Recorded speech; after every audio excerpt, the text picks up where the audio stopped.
All right, welcome to Chapter 10 in Chemistry, Lecture number 2. You will need your notes, a highlighter, if you like to highlight. Not as much to highlight this time as the last chapter.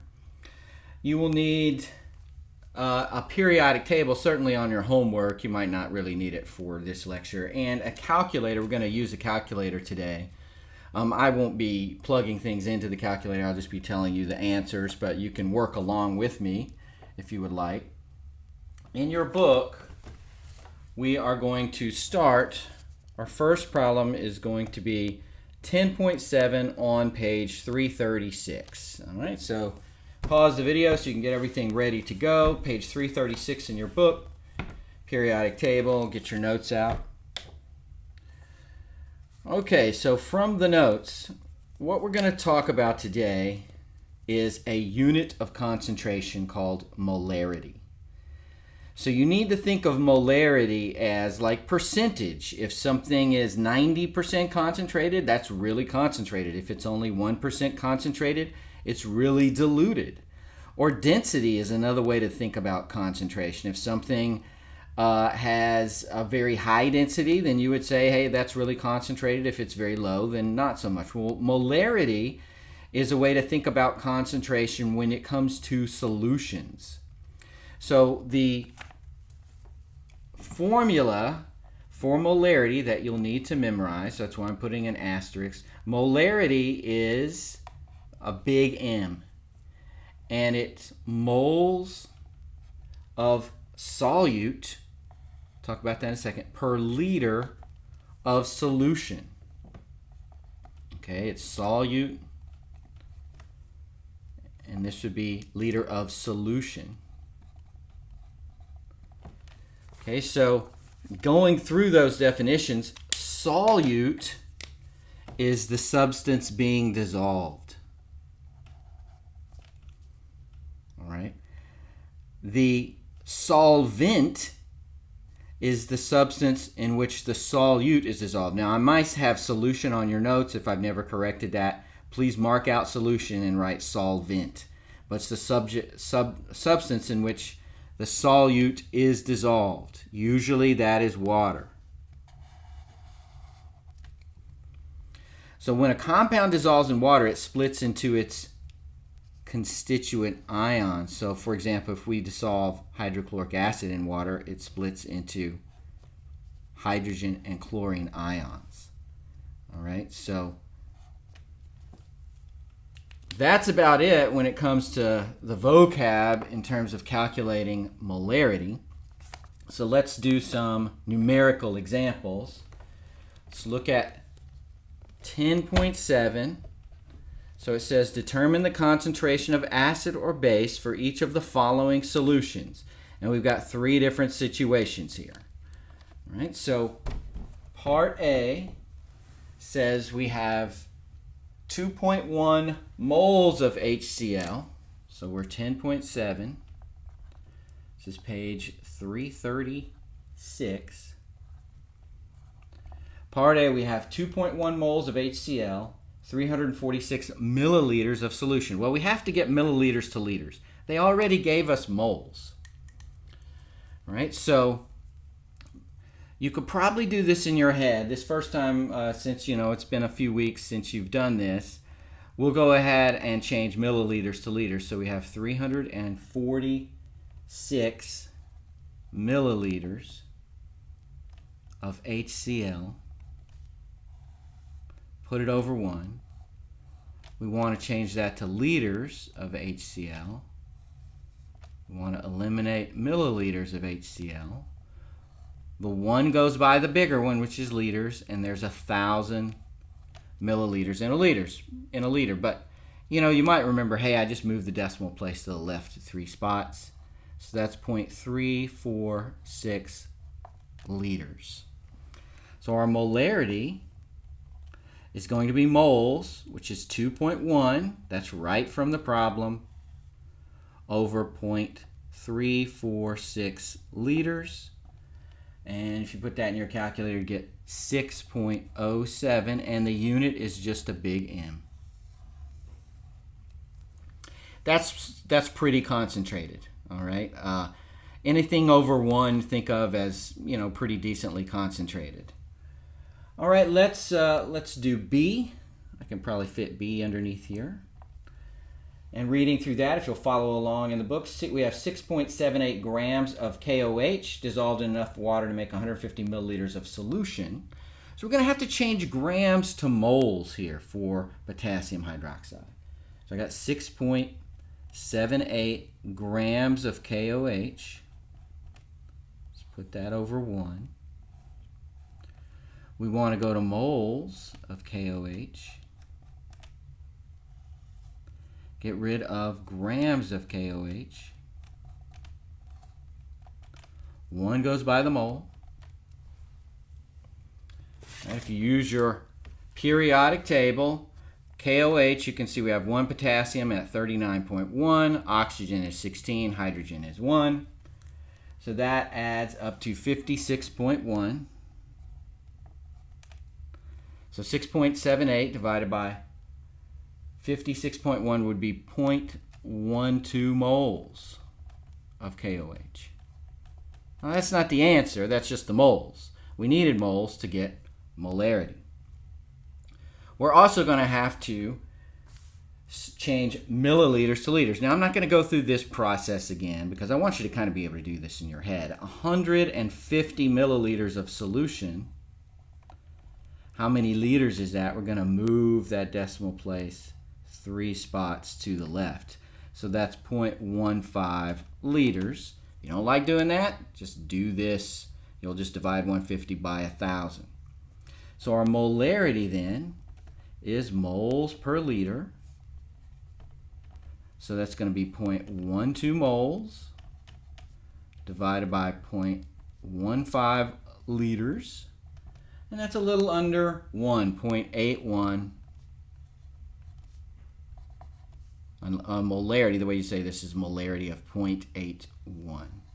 So definitely much, much less concentrated than example A. All right, pause the video if you need to catch up, and we will do example C.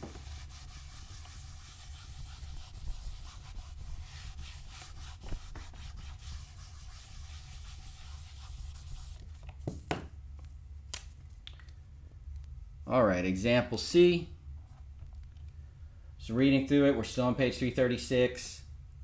20.1 grams of H2SO4 dissolved in enough water to make 3.4 liters of solution. Well, this time they gave us the liters of solution, so we don't have to do a calculation there. We do have to get moles of H2SO4. So 20.1 grams.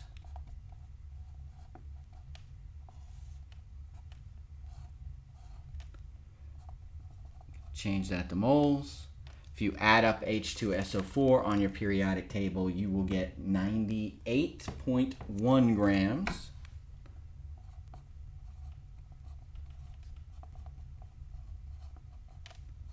So 20.1 divided by 98.1 will give you 0.205 moles. Is that the answer? Is that the concentration? I hope you said no. Moles is an amount, not a concentration.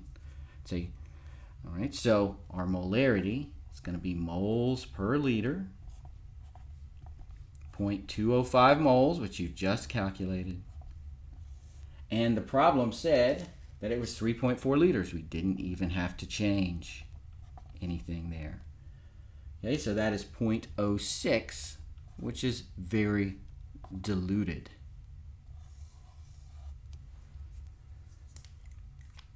All right, so we are finished with page 4 of your notes. Just flip over and we'll go through page 5, and that will be it for today's lecture. We're going to do much, much less than in lecture number 1.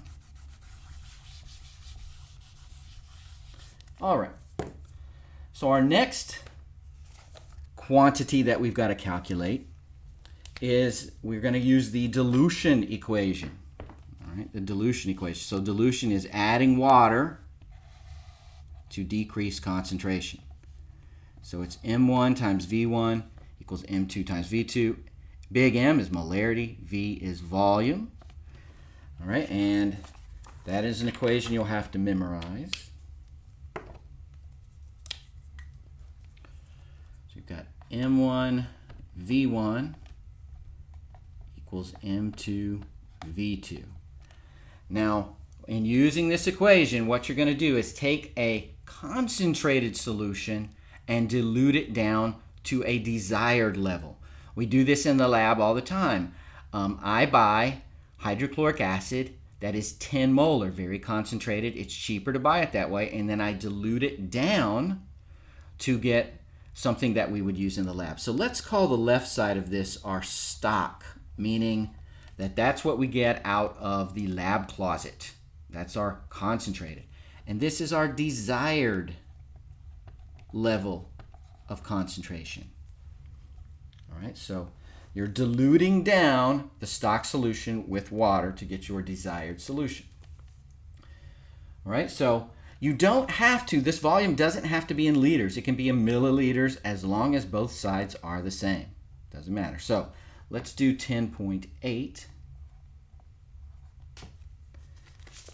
Right, and that is on page 338.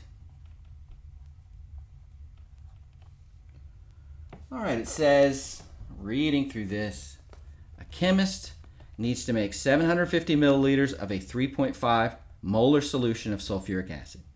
Looking on the shelf, she finds a bottle of 10 molar sulfuric acid. How can the desired solution be made? All right, so this is not a paragraph. This is, you're not going to write out a paragraph for this answer. This is just a math problem. Okay, so we're going to use this equation, M1V1 is equal to M2V2, and fill it out. So our stock solution is 10 molar. We want to know how much of that, V1, to make our desired solution. Our desired solution is 3.5 molar. We're going to dilute down from the 10 molar. And we want to get 750 milliliters of that. So again, this is our stock. This is our desired side. We're going to solve for V1.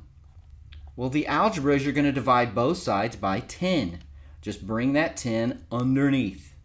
So we would have 3.5 molar times 750 milliliters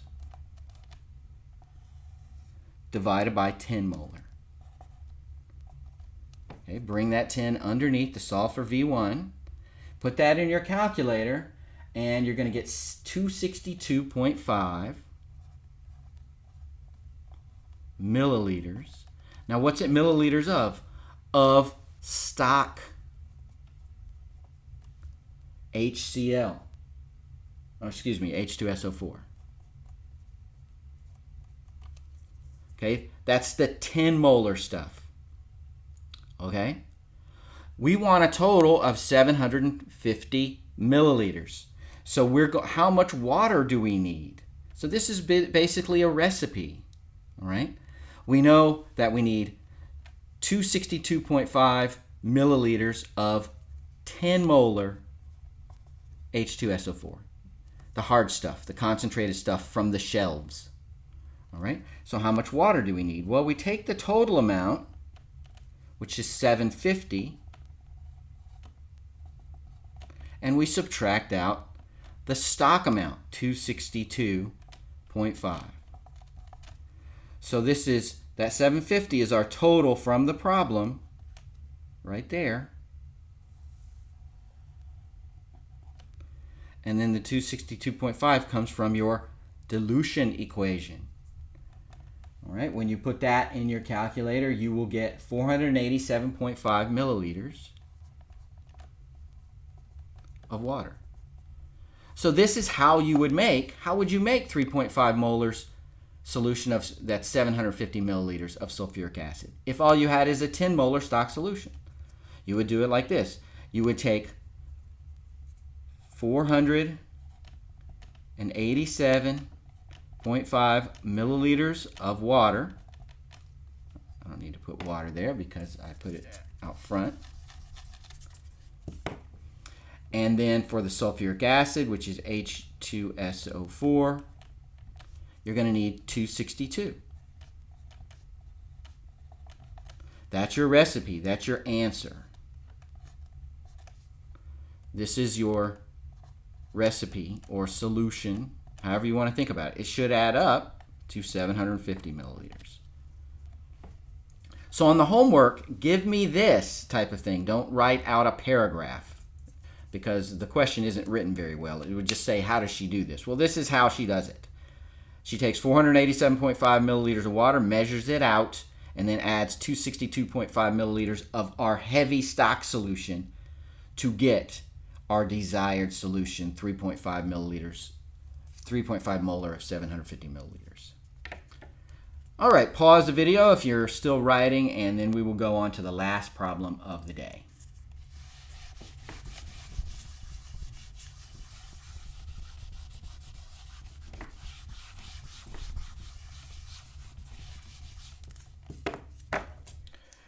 Okay, our last problem is using molarity in stoichiometry. Well, you guys are experts in stoichiometry. What we're going to do is rearrange this molarity equation. We know that molarity is moles per liter. What if I want to solve for moles? Well, we would multiply both sides by liters. So moles is equal to molarity times liters. I just multiplied both sides by liters. A lot of times we're given molarity in liters. We need to get moles to use it in stoichiometry.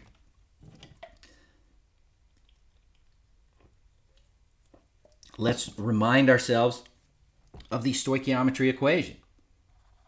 So it's grams of substance A. Then we can go to moles of substance A. Then using stoichiometry, we can go to moles of substance B. And finally, we can then go, using the periodic table, grams of substance B. All right, we're going to work our last problem of this lecture. Let's look at page 341. We're going to look at On Your Own 10.9 on page 341. Let's read through that together. It says that barium hydroxide is often used to clean up toxic acid spills in industrial settings.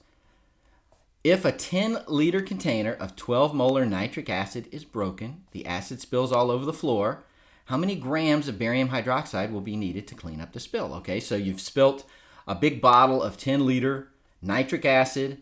You must neutralize it. We do that with a base, because bases neutralize acids and vice versa. We do that with a base. This time barium hydroxide is going to be used. We're going to figure out how much of that we need to pour over. And this, of course, barium hydroxide, you'd probably use it in solid form. How much of that are we going to pour over the nitric acid to neutralize it so that it doesn't, create problems? Because nitric acid is very toxic. Well, first, we have to get a chemical equation to use stoichiometry. So we have nitric acid. You just get that from the problem, HNO3. Barium hydroxide. Well, barium is in column 2, so it has a 2+. Hydroxide is OH-, right? And then we need to know the other side of the equation. This is acid plus hydroxide base. So we know we're going to get water. So this is from our first lecture. And then the salt comes from barium and nitrate. So barium is 2+. Nitrate from, you memorized this and took a quiz over it. You can use the sheet, would be NO3-. So our equation that we're going to use is HNO3 plus BaOH2. I got that 2 because I moved the 2 down here. Makes BaNO3 2 plus H2O. We've got to balance it, so I need 2 here That way I've got NO3s. I've got 2 here, so I need a 2 here. Barium is balanced. I'm going to need a 2 here to balance the hydrogens. And we should be good to go there. Now, I like to write what we know, just like when we were doing stoichiometry problems, underneath each reactant. So we know we spilled 10 liters, and it's 12 molar. And I want to know how many grams of barium hydroxide I need to pour on top of that so that it doesn't melt a hole through the floor. Okay, we need moles. If we can get moles of HNO3, I can go to grams. I'm just starting at moles of A, go over to grams of B, or barium hydroxide. Moles of HNO3 is just equal to molarity times liters. That's rearranging the molarity equation. It's right up here. No problem. That's going to be 12 molar times 10 liters. Where'd you get that? From the problem. It's right there. So that's 120 moles of HNO3. Now it's just a 3-stepper stoichiometry problem because we didn't even start with grams. We're starting with moles of HNO3. So I've got 120 moles of HNO3. Put that over 1. Now we've got to go to moles of BaOH2. So let's put the moles on top.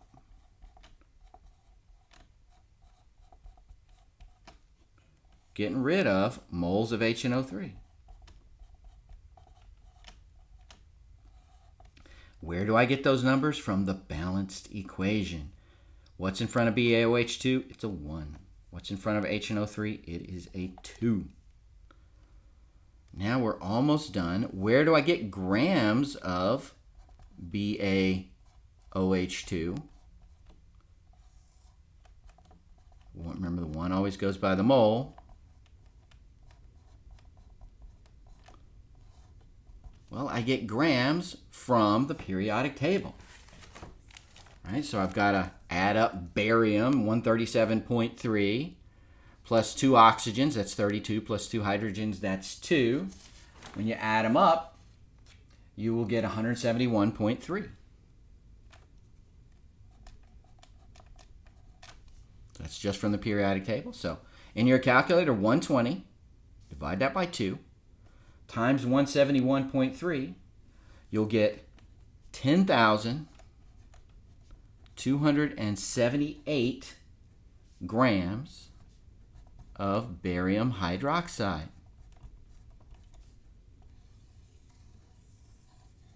So you need 10 kilos, 10 kilograms, which is a lot. It's 22 pounds. So that was a lot of spillage. 10 liters, that's a big problem. Okay, so a lot of spillage, so you're going to need 10 kilos of barium hydroxide to pour over that to neutralize it. Okay, that ends today's lecture.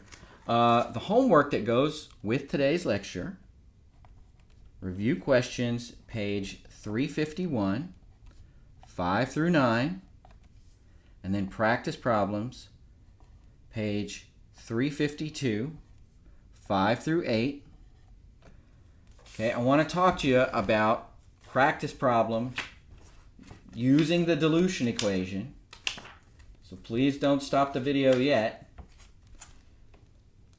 Okay, if you look at number 6 and 7, those are dilution equation problems. It says describe how she should do this. That's a math problem. Just tell me how much water and how much stock. Same thing with number 7. It's a math problem. Tell me how much water and how much stock. Don't write me out a paragraph. Okay? And then number 5 is just calculating molarity, just like we did in the example. And number 8 is using stoichiometry. All right, so that concludes lecture number 2. So work that homework problem set, and I will see you on the last lecture from chapter 10, which involves titration.